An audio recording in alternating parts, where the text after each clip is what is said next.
Ինքը ասում է ըստ պարոն Սարգսյանի վարկածի, ախր դա պարոն Սարգսյանի վարկածը չի, դրա մասին խոսում էր Լավրովը, դրա մասին խոսում էր առաջին բառը չէ, բայց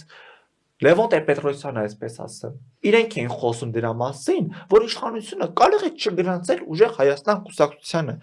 Իրենք ուզում են լսել այնինչ ուզում են լսեն, բայց ու տեսնել այնինչ ուզում են տեսնել։ Ու այստեղ էլ պետք է իշխանությունը ունենա քաղաքական կամք եւ պաշտպանի Հայաստանի Հանրապետության անկախությունն ու ինքնիշխանությունն ու պետությունը վերջո պետք է դրսևորի այդ քաղաքական կամքը ու հստակ քայլեր իրականացնի սկսած այդ կուսակցության ֆինանսավորումից հետևի ականջներից թեում ականջներն են երևում այդ կուսակցության հիմքերում, ետևում, առջևում այդ ամեն ինչը այնքան ակնհայտ է որ պետք է իշխանությունը վերջո այդ քաղաքական կամքը ունենա տեսնում ենք ՀԱՊԿ-ի, ԵԱՏՄ-ի մասով այդ կամքը բացակայում է, չկա, գոյություն չունի։ Լավ,